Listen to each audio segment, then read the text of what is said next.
दोस्तों, आज की इस वीडियो में मैं आपको खुश आमदीद कहता हूँ। दोस्तों, आज का हमारा टॉपिक है सिंगल पेज एप्लीकेशन पार्ट 2। तो दोस्तों, सिंगल पेज एप्लीकेशन पार्ट 2 शुरू करने से पहले एक चीज़ मैं आपको बताना चाहता हूँ। दोस्तों, जो राउट के अंदर है कुछ पैरामीटर्स भी हम पास कर सकते हैं। जो हम पाथ यानी कि जो हम डिफाइन करते हैं उसके अंदर कुछ एक खास पैरामीटर्स होंगे जो कि हम सेट करेंगे। तो दोस्तों, उसको सेट करने के लिए हमें ज़रूरत पड़ती है मैच ऑब्जेक्ट की। मैच ऑब्जेक्ट किस तरह से काम करता है मैं आपको डायरेक्ट कोड में दिखाता हूँ। यहाँ पे लिखी हुई है जैसे कि match object provides information about how route path match the URL. जैसे कि यूआरएल के ऊपर कुछ भी लिखा हुआ है तो उसको वो मैच तो करेगा, लेकिन जो मेन्यू के आगे फॉरवर्ड स्लैश है वो नंबर को भी जा करके रीड करेगा। ठीक है, वो नंबर हर बार चेंज हो सकता है, वो लिंक के जरिए चेंज होगा, वो असल में इनपुट है। तो चलिए दोस्तों आगे बढ़ते हैं। ठीक है, और चलते हैं अपने कोड की तरफ। ये हम आ चुके हैं अपने कोड में। तो दोस्तों, अब हम इस एक्सरसाइज में ये करने वाले हैं कि जो हमारे पास क्लॉथ डिटेल कंपोनेंट था, जैसे कि हमने पहले डिफाइन किया हुआ था, ये रहा हमारा क्लॉथ डिटेल कंपोनेंट। ये क्या होता था, मेन्यू के नीचे ही रेंडर कर देता था। अब हम क्या कर रहे हैं, इसमें थोड़ी सी चेंजिंग ला रहे हैं। ये मेन्यू के नीचे अब ये रेंडर नहीं करेगा, बल्कि अब हम इसे रेंडर कराएंगे एक अलग रूट में। जैसे ये मेन कंपोनेंट डॉट जेएस है, यहाँ पे एक रूट डिफाइन किया हुआ, 2 रूट डिफाइन किया हुआ। इसी तरह तीसरे रूट में अब हम इसे डिफाइंड कराने वाले हैं। चलिए आइए दोस्तों कराते हैं इसे डिफाइन।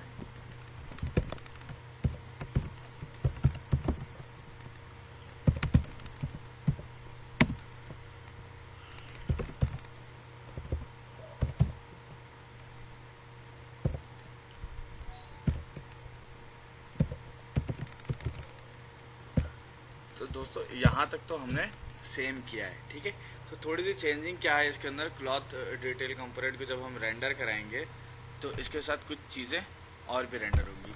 जैसे कि पहले ऑन क्लिक के ऊपर चेंज होता था, यानी कि किसी भी कार्ड के ऊपर क्लिक करो और वो क्या हो जाती थी, चीज़ें चेंज हो जाती थी। इस मरतबा हम क्या करने वाले हैं कि चेंज नहीं करेंगे, अब हम इसे दूसरे तरीके से करेंगे। यानी कि यूआरएल के ऊपर जो सा आईडी नंबर लिखा हुआ आएगा उस कंपोनेंट को रेंडर कर देंगे। वो किस तरह से होगा अभी हम पूरी वीडियो जब पूरी कंप्लीट हो जाएगी फिर आप देख सकते हैं। तो दोस्तों, जब यूआरएल रीड करता है, यूआरएल रीड करने के लिए जो पैरामीटर्स हम पास करते हैं वो हम यहाँ पर लिख देते हैं, जैसे इस तरह से कॉलन क्लॉथ आईडी। ठीक है दोस्तों, तो ये बेसिकली रीड तो करेगा। रीड करने के बाद ये जो हिस्सा है सिर्फ इतना सा हिस्सा ये मैच पैरामीटर के जरिए पास कर देगा। सिर्फ इतना सा हिस्सा जो रीड करेगा मेन्यू के बाद का। ये किस तरह से करेगा दोस्तों मैं आपको दिखाता हूँ। ये देखें, कंपोनेंट इसने यहाँ पे करना है। ठीक है, कंपोनेंट। ठीक है, तो मैं चाहूँ तो यहाँ पे क्लॉथ डिटेल कंपोनेंट भी पूरा लिख सकता हूँ, लेकिन मैं दोस्तों थोड़ी सी चेंजिंग कर रहा हूँ अपने कोड के अंदर। आप देख सकते हैं क्लॉथ विथ आईडी। ठीक है, मुश्किल नहीं होने वाली आप लोगों को।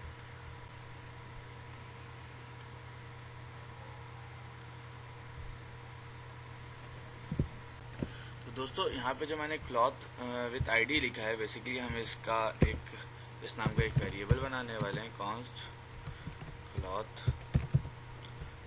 With ID. ठीक है, ये यहाँ पे हमने वेरिएबल डिफाइन कर लिया। दोस्तों, हमने मैच पैरामीटर यहाँ पे सीखा था।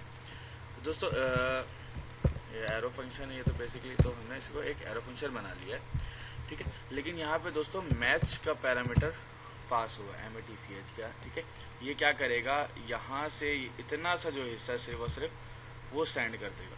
यानी कि यूआरएल से मेन्यू के बाद का जो नंबर है वो इसके अंदर सेंड कर देगा, क्योंकि हमने ये फंक्शन यहाँ पे यूज़ किया। ये ऑटोमेटिकली मैच का पैरामीटर इस्तेमाल करता है, जो कि अभी हमने अपने प्रेजेंटेशन में भी देखा था। ठीक है दोस्तों, तो अब इसके बाद होगा क्या कि यहाँ पे हम कर रहे हैं क्लॉथ डिटेल कंपोनेंट को रेंडर। ठीक है, क्लॉथ डिटेल कंपोनेंट को यहाँ पे हमने रेंडर कर दिया। ठीक है, अब इसको हम यूटिलाइज करने लगते हैं। सॉरी, ऐसे तो यूटिलाइज नहीं हो सकता ये। पहले मैं बता दूँ, ये रिटर्न करेगा कुछ ना कुछ फंक्शन। ठीक है, तो यहाँ पर हम लिख लेते हैं क्लॉथ डिटेल। ठीक है दोस्तों, तो यहाँ पे हमने क्लॉथ डिटेल को रेंडर कर दिया। तो एक चीज़ तो थी ये क्लॉथ डिटेल के अंदर, लेकिन अब हम चाह रहे हैं कि कुछ चीज़ों को मज़ीद पास करें। जैसे क्लॉथ डिटेल हमने यहाँ पे पास तो कर दिया, लेकिन उसके अंदर हम चाह रहे cloth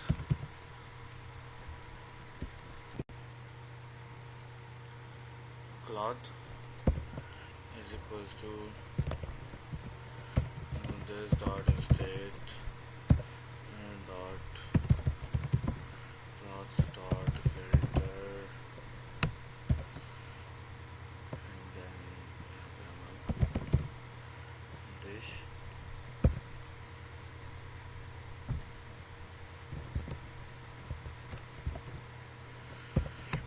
arrow function and then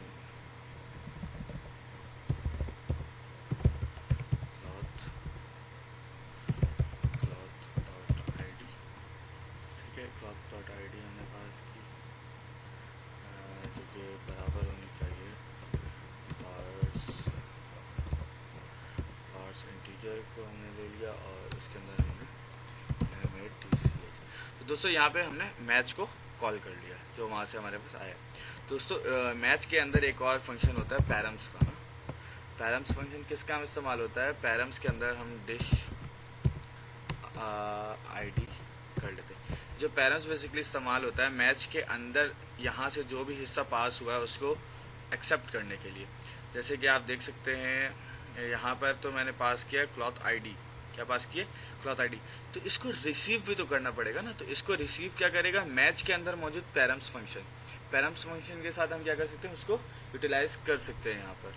तो इसको हमने यहाँ पे कर लिया यूटिलाइज और इसकी हमने बेस 10 कर दी, ठीक है। तो यहाँ पर ये सॉरी हाँ बेस 10 कर दी।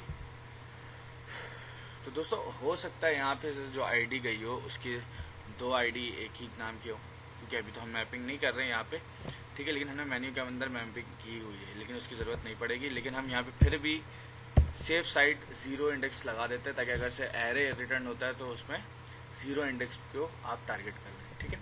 दोस्तों इस तरह से हमने क्या किया, क्लॉथ डिटेल के अंदर यहाँ से रूट का वहाँ से जो यूआरएल से उसको आईडी मिल रही है वो पास करके कर दिया। तो दोस्तों हम चाहते तो यहाँ कंपोनेंट के अंदर डायरेक्ट इस क्लॉथ डिटेल को यूज़ कर सकते थे, लेकिन हमने क्या किया, क्लॉथ विथ आईडी करके एक अलग वेरिएबल डिक्लेयर किया यहाँ पर और उसको यूटिलाइज किया, ठीक है। तो दोस्तों यहाँ पे एरो लगाना भूल चुका हूँ, ठीक है। तो इस तरह से ये चीज़ें ठीक हो चुकी हैं।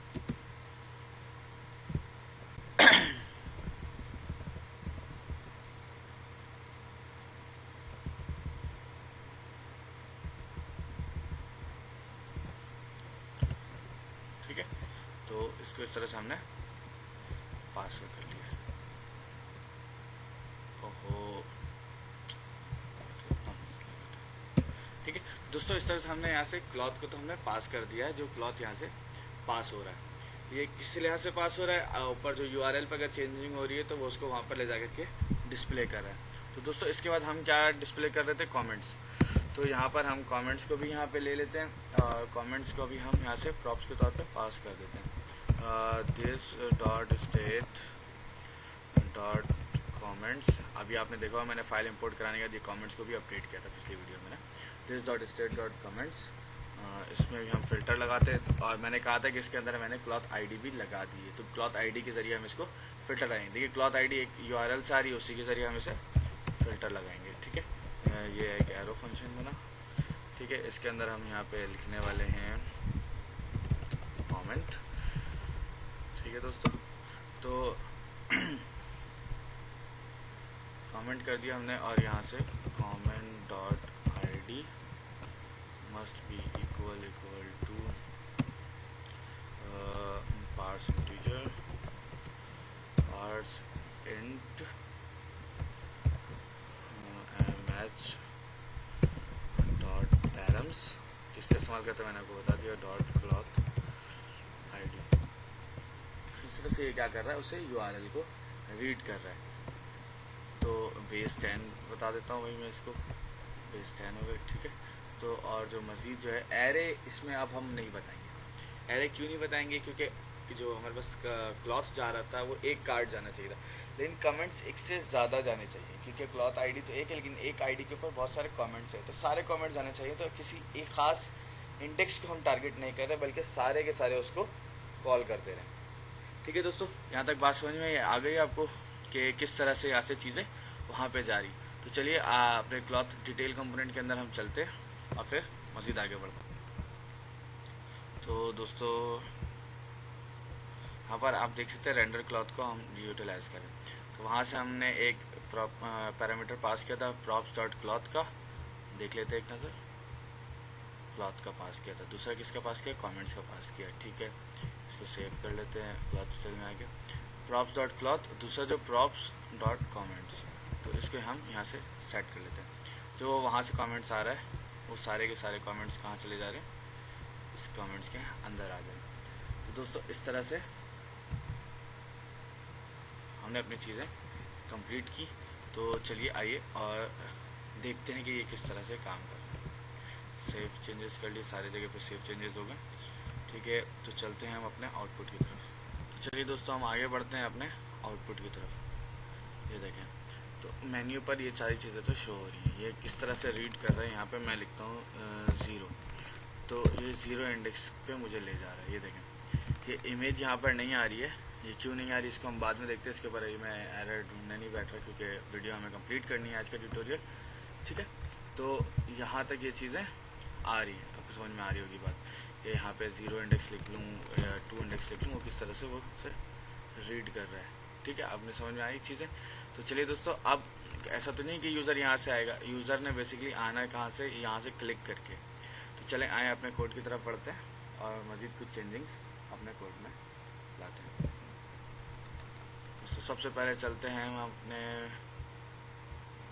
मेन्यू कंपोनेंट के अंदर। मेन्यू कंपोनेंट के अंदर दोस्तों यहाँ से, ठीक है, ये स्पेसेस हमने मिटा दिए। दोस्तों यहाँ पे इस कार्ड के अंदर हम एक लिंक दे देते हैं। लिंक, ठीक है, तो ये 2 ले जाएं आप। देखें, पहले तो हम लिंक जो है ये बाय डिफ़ॉल्ट हम लिख देते थे। अभी हम क्या कर रहे हैं, ये तो यहाँ से हमने लिंक इंपोर्ट कराई है। ठीक है, add from react router dom, react router dom. ठीक है, यहाँ से कुछ चीज़ें हमने इंपोर्ट कराई हैं। ठीक है, तो यहाँ पे ये चीज़ें ख़त्म करते हैं। और ये लिंक के अंदर हम क्या बता रहे हैं, इससे पहले तो आप चले जाएँ / मेन्यू पे। देखिए यहाँ तक तो ठीक था, वहाँ पे हम नंबर लिख रहे थे। अब हमें क्या चाहिए, लिंक जो URL हमारा है वो चेंज हो इस आईडी की बुनियाद पर। किसके बुनियाद पर चेंज हो, क्लॉथ डॉट, ये जो क्लॉथ आ रहा है क्लॉथ डॉट ID जो आ रही है उसके बुनियाद पर हम इसे चेंज करेंगे। हम अपना पूरा जो कोड है उसको इसके नाम पर चेंज कर देंगे। ठीक है, आप मेरी बात को समझ गए कि मैं क्या कहना चाह रहा हूँ। तो इसको चेंज किस तरह से करते हैं, हम अपने लिंक के अंदर उस जो क्लॉथ डॉट ID है उसको डिफाइन कर दें। उसको डिफाइन करने का तरीका कुछ यूँ है कि / आप लगाएं एंड देन $।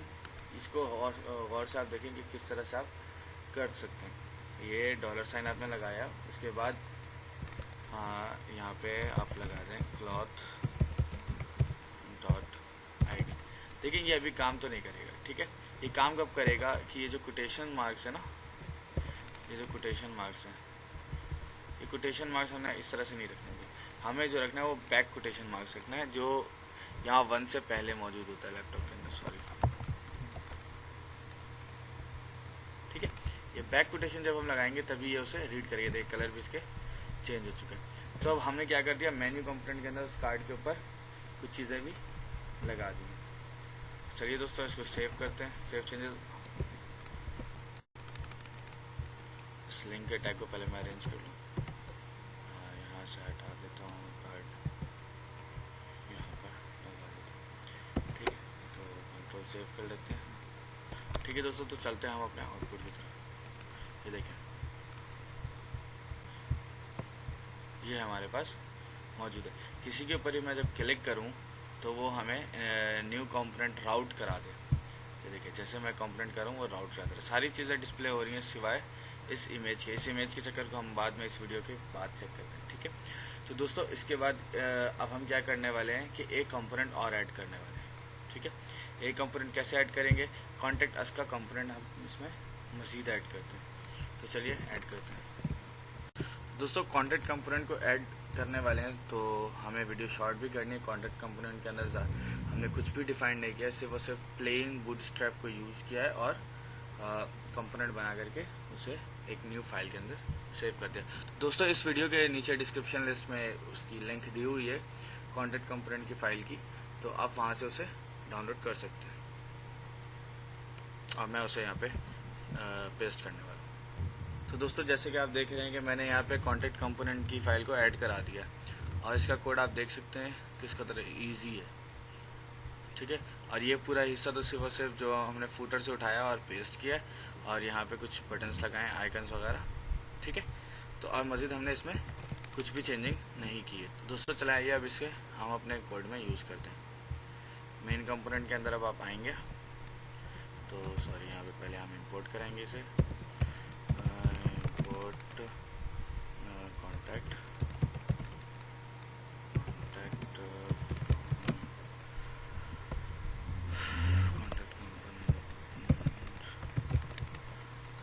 कंपोनेंट से हमने इसे इंपोर्ट करा दिया, ठीक है। दोस्तों यहाँ पे हमने इंपोर्ट करा दिया। तो यहाँ पे जो हम राउट डिफाइन कर रहे हैं, यहीं पर एक और राउट डिफाइन करते हैं, ठीक है। उस राउट के हम पाथ है वो एक्सेप्ट कर देते हैं ताकि बिल्कुल एग्जैक्ट पाथ होगा तो ही वो उस पर करेगा। तो एग्जैक्ट पाथ हम डिफाइन करने वाले हैं दोस्तों। तो यहाँ पे हम देंगे कॉन्टैक्ट अस, ठीक है। दोस्तों ये जो पाथ है ये हमने नैव लिंक जो ऊपर नेविगेशन बार बनाया था उसमें भी हमने दे दिया था नैव लिंक के अंदर, और जो नीचे फूटर है उसके अंदर भी हमने इसे पहले से डिफाइंड किया हुआ है, ठीक है। हम सिर्फ अब राउट बता रहे हैं, ठीक है। राउट बताने के बाद मैं क्या कह रहा हूँ कि अब आप यहाँ पे कंपोनेंट चलाते हैं, ठीक है। कंपोनेंट इज इक्वल्स टू जो मैंने वहाँ से भी कॉन्टैक्ट को लाया, ठीक है। कॉन्टैक्ट ठीक है। कॉन्टैक्ट को हमने यहाँ पे राउट करा दिया, इसके अलावा और कुछ भी चेंजेस नहीं किए। चलिए सारी चीज़ें सेव्स करने के बाद अब हम चलते हैं हमारे आउटपुट की तरफ। दोस्तों ये देखिए कॉन्टैक्ट अस के ऊपर जैसे मैं क्लिक करता हूँ ये कॉन्टैक्ट अस का पेज भी रेंडर हो जाता है। तो नीचे से भी वही अमल चलता है हमारा। ये देखें यहाँ से कॉन्टैक्ट अस के ऊपर क्लिक कर रहे थे हम, तो ये सारी चीज़ें खुल जा रही हैं, ठीक है। चलिए दोस्तों आप मज़ीद आगे बढ़ते हैं कोड की तरफ।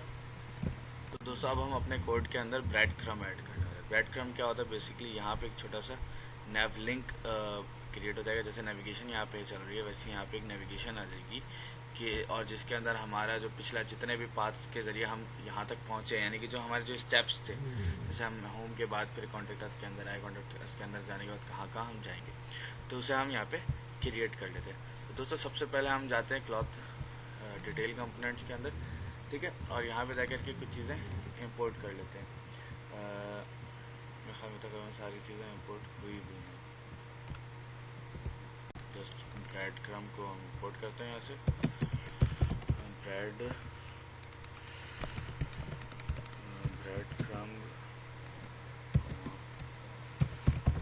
ब्रेड, ठीक है। दो चीज़ें हमने यहाँ से मज़ीद इंपोर्ट करवा ली है, bread crumb and bread crumb item. चलिए दोस्तों हम अपने कोड के अंदर इसको यूज़ करने वाले हैं। कोड के अंदर हम कहाँ यूज़ करेंगे सब जानते हैं। तो यहाँ पे जो ये रिटर्न कर रहा है, रिटर्न के अंदर ही हम ये जो कंटेनर है इसके अंदर एक और रो ले लेते हैं। ये डिव की एक और रो ले ली हमने, ठीक है दोस्तों। तो इस डिव के अंदर क्लास नेम हम दे देते हैं रो हमने इसे क्लास नेम दे दी। तो दोस्तों मैं एक कंपोनेंट के अंदर ब्रेड क्रम क्रिएट करने वाला हूँ, फिर बाकी सब में उसे पेस्ट कर देना। ब्रेड क्रम हमने इंपोर्ट कराया था ऊपर, तो यहाँ पे मैं यूज़ भी कर रहा हूँ, ठीक है। ब्रेड क्रम के अंदर अब हम ब्रेड क्रम आइटम यूज़ करने वाले। ब्रेड क्रम आइटम दोस्तों जाहिर सी बात है जब हमें पाथ गिवन होता है कि हम कहाँ से यहाँ तक आए हैं, जाहिर सी बात है वहीं से हम वापस भी जा सकें, ऐसी चीज़ें गिवन होनी चाहिए। तो हम क्या करते हैं वहाँ पे लिंक दोबारा से दे देते हैं। तो वो क्या डिफाइन करेगा कि आप इस लिंक के ज़रिए वापस से जिस रास्ते से आप आए। तो यहाँ पे मैं लिंक अभी मैंने ऊपर से इंपोर्ट नहीं करवाया, लेकिन मैंने यहाँ पर लिंक को डिफाइन कर दिया, ठीक है। लिंक टू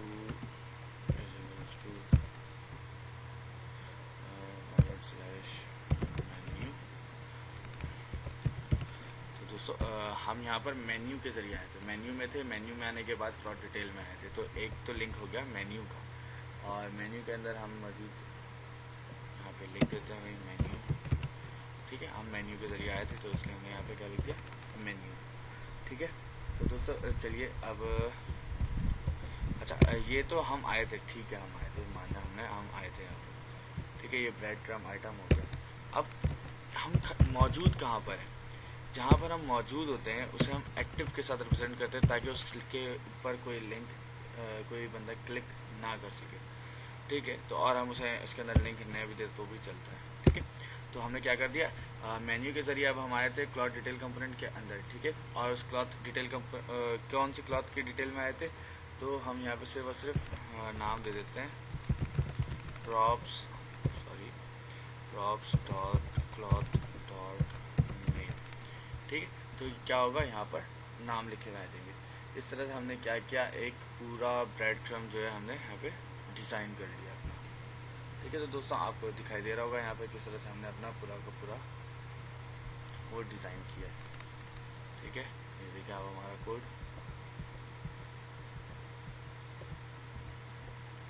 ठीक है, एक ब्रेड क्रम्ब हमने इसके अंदर डिफाइन कर दिया। तो दोस्तों यहाँ पे मैंने लिंक को इंपोर्ट नहीं करवाया, तो चलें लिंक को भी इंपोर्ट करवा देता हूँ। इंपोर्ट लिंक,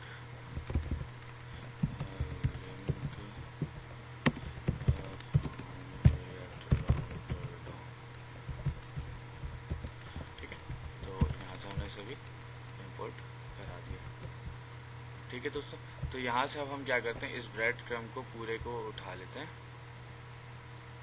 एक न्यू रो के साथ जो हमने डिफाइन किया है। ठीक है, तो अब हम इस ब्रेड क्रम्ब को दीगर जगहों पे यूज़ करने वाले हैं, जैसे हम अपने कॉन्टेक्ट कंपोनेंट के अंदर भी इसे इंपोर्ट करवा लेते हैं।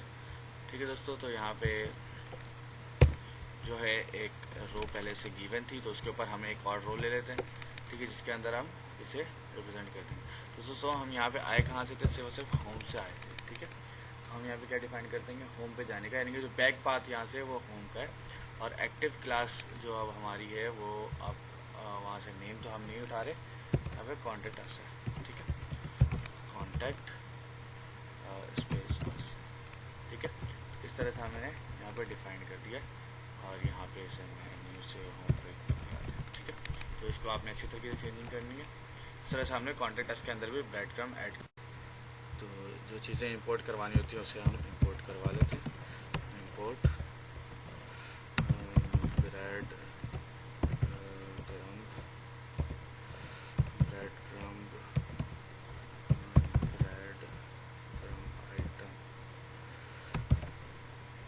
क्रम्ब आइटम हमने इंपोर्ट करवा लिया यहाँ पर फ्रॉम रिएक्ट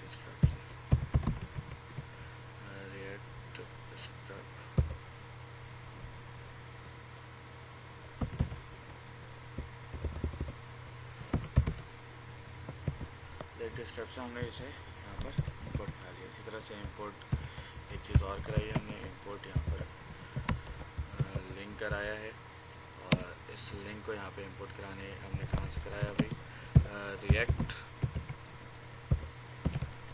राउटर डॉम। ठीक है, तो यहाँ से इन दो चीज़ों को हमने इंपोर्ट कराया था, तो हमने इसे यहाँ पे कर लिया। तो चलें दोस्तों, अब मेन्यू के अंदर भी जा कर के इस ब्रेड क्रम्ब को हम मज़ीद ऐड कर लेते हैं। ठीक है, यहाँ से ब्रेड क्रम्ब हमने कॉपी लिया। ठीक है, मेन्यू मेन्यू मेन्यू ये मेन्यू कंपोनेंट दोस्तों। तो मेन्यू कंपोनेंट के अंदर भी हम कहाँ पे से वो करने वाले हैं, जहाँ पे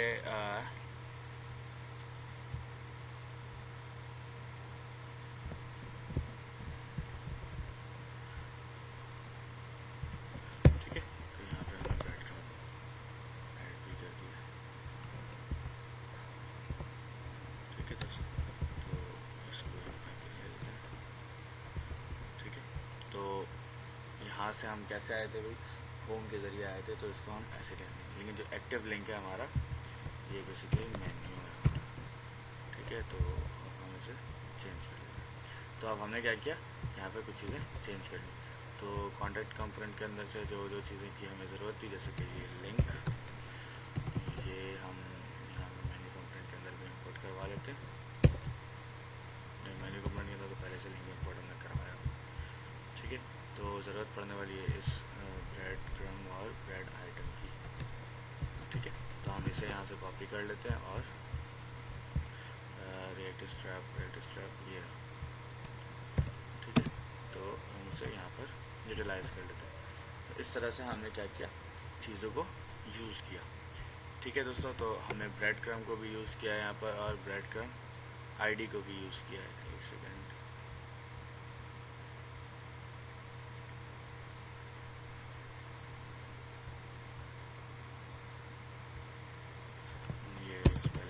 ब्रेड क्रम की, तो मैंने इसे ठीक कर लिया। तो साइड से तो यहाँ पे भी मैंने गलती लिखी है, ब्रेड क्रम।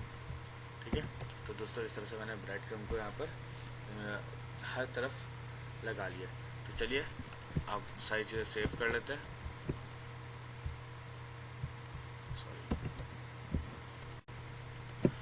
तो चलिए अपने आउटपुट की तरफ चलते हैं। तो दोस्तों ये देखिए, होम के अंदर तो हमने ब्रेड क्रम नहीं लगाया था क्योंकि होम के अंदर ज़रूरत भी नहीं है। लेकिन जैसे ही दोस्तों मेन्यू के अंदर हम आते हैं तो देखिए यहाँ पर ब्रेड क्रम आ गया है। मेन्यू ही हमारा करंट एक्टिव लिंक है, तो इसलिए इसके ऊपर हम क्लिक नहीं करते। तो यहाँ से हम क्लिक करें, दोबारा हम अपने होम के ऊपर आ जाते। दोस्तों हमने मेन्यू के ऊपर लगाया था ये, तो इसलिए हम यहाँ पर आए थे। कॉन्टैक्ट के ऊपर लगाते तो कॉन्टैक्ट में भी हमने ब्रेड क्रम लगाया था, तो हम यहाँ से होम में वापस आ सकते हैं। दोस्तों मेन्यू के बाद हमने क्लॉथ डिटेल के ऊपर भी लगाया था ना, तो जैसे हम इसके ऊपर क्लिक करते हैं क्लॉथ डिटेल खुल जाती है। ये देखिए दोस्तों, यहाँ पे ब्रेड क्रम आ रहा है, लेकिन यहाँ से मेन्यू में जाने का, क्योंकि जाहिर सी बात है आप मेन्यू से होकर के क्लॉथ डिटेल में आए हैं, तो आपको वापस भी कहाँ जाना पड़ेगा, मेन्यू में जाना पड़ेगा, ना कि डायरेक्ट आप बाहर निकल जाएं। होम में आप जाने के बजाय यहाँ से मेन्यू में ही जा सकते हैं। मैंने आपको इसलिए बाउंड किया। तो दोस्तों इस तरह से हमने आज सिंगल पेज एप्लीकेशन का पार्ट 2 भी कंप्लीट किया और इस वीडियो को आज यहीं ख़त्म करते हैं। इंशाअल्लाह फिर मुलाकात होगी अगली वीडियो में। दोस्तों आप चाहे तो इसका एरर खुद से ढूंढ सकते हैं, यहाँ पे इमेजेस क्यों नहीं आ रही हैं। ठीक है, अल्लाह हाफ़िज़, अगले वीडियो में फिर मुलाकात होगी।